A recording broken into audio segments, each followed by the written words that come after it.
ಇನ್ನೊಂದು phone call. ಮದುವೆಯೇ cancel ಆಗಿದೆ. Phone ಬರ್ತಾ ಇದ್ದಂತೆ ಮದುವೆಯೇ ಬೇಡ ಅಂತ ವಧು ಹಠ ಹಿಡಿದಿದ್ದಾಳೆ. ಒಂದು ಫೋನ್ ಕಾಲ್, ಮದುವೆಯೇ ಕ್ಯಾನ್ಸಲ್ ಆಗಿದೆ.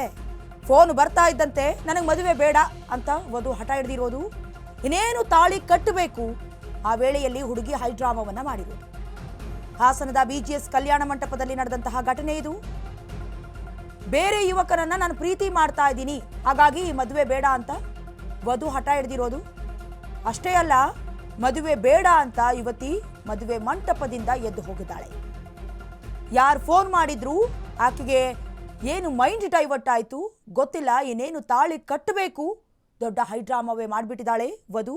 ಎಲ್ಲ ಘಟನೆ ಹಾಸನದ BGS ಕಲ್ಯಾಣ ಮಂಟಪದಲ್ಲಿ ನಡೆದಿರೋದು. ಮದುವೆ ಇಷ್ಟ ಇಲ್ಲ ಅಂತ ಹೇಳಿದ್ರೆ ಇಲ್ಲಿವರೆಗೂ ಬರುವಂತಹ ಅಂದರೆ ಬರಬೇಕಾಗಿರಲಿಲ್ಲ. ಆದರೆ ಇನ್ನೇನು ತಾಳಿ ಕಟ್ಟಬೇಕು, ಆಗ ನನಗೆ ಮದುವೆ ಬೇಡ ಅಂತ ಹೇಳಿದ್ರೆ ಏನು ಅರ್ಥ ಸೂಚಿಸುತ್ತೆ? ಯಾಕಂತ ಹೇಳಿದ್ರೆ ಕುಟುಂಬದವರು ಅಥವಾ ವಧುವಿನ ಕಡೆಯವರು ವರನ ಕಡೆಯವರು ಎಲ್ಲರೂ ಕೂಡ ಸಮ್ಮತಿಯನ್ನು ಸೂಚಿಸಿದ ಮೇಲೇ ಒಂದು ಮದುವೆ ಆಗೋದಕ್ಕೆ ಸಾಧ್ಯ.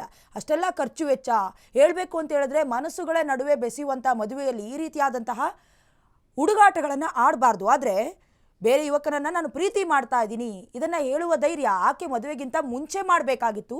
ಆದರೆ ಇನ್ನೇನು ತಾಳಿ ಕಟ್ಟುವಂಥ ಸಂದರ್ಭದಲ್ಲಿ ಹೈಡ್ರಾಮವೇ ಸೃಷ್ಟಿ ಮಾಡಿದ್ದಾಳೆ.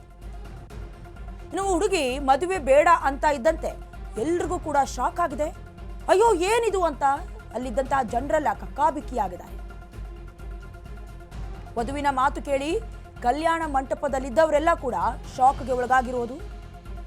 ಕಲ್ಯಾಣ ಮಂಟಪದಲ್ಲಿ ವರನ ಕಡೆಯವರು ಕೂಡ ಆಕ್ರೋಶವನ್ನ ಹೊರಹಾಕ್ತಾ ಇದ್ದಾರೆ. ಇನ್ನು ಪೊಲೀಸ್ ಠಾಣೆಯಲ್ಲಿ ಯುವತಿಯ ಮನವೊಲಿಸೋದಕ್ಕೆ ಯತ್ನ ಕೂಡ ನಡೀತಾ ಇದೆ. ಇನ್ನು ಹುಡುಗಿ ಏಕಾಏಕಿ ಮದುವೆ ಬೇಡ ಅಂತ ಹೇಳ್ತಾಳೆ. ಒಂದು ಫೋನ್ ಬಂದ ಮೇಲೆ ಯಾರು ಕಾಲ್ ಮಾಡಿದ್ರು, ಆಕೆಯ ಮೈಂಡ್ ಯಾಕೆ ಡೈವರ್ಟ್ ಆಯಿತು ಅಂತ. ಇನ್ನು ಏನು ನಡೀತಾ ಇದೆ ಇಲ್ಲಿ, ಸಂಬಂಧಿಕರಿಗೆ ಜನರಿಗೆಲ್ಲ ಈ ರೀತಿಯಾದಂತಹ ಕಕ್ಕಾಬಿಕ್ಕಿ. ಇನ್ನೊಂದು ಕಡೆ ವಧುವಿನ ಕಡೆಯವ್ರಿಗೂ ಶಾಕ್ ಆದರೆ ವರನ ಕಡೆಯವರು ಕೂಡ ಆಕ್ರೋಶವನ್ನು ಹೊರಹಾಕ್ತಾ ಇದ್ದಾರೆ. ಇದನ್ನು ಮೊದಲೇ ಹೇಳ್ಬಹುದಿತ್ತಲ್ಲ, ಮದುವೆಗಿಂತ ಮುಂಚೆ ಹೇಳ್ಬಹುದಿತ್ತು. ಯಾಕಂದರೆ ಖರ್ಚು ವೆಚ್ಚಗಳಾಗಿರುತ್ತೆ, ಕೆಲವೊಂದಷ್ಟು ಕನಸುಗಳಿರುತ್ತೆ, ಎಲ್ಲದಕ್ಕೂ ಕೂಡ ಈಗ ತಣ್ಣೀರೆರ್ಚಿದಾಳೆ ವಧು.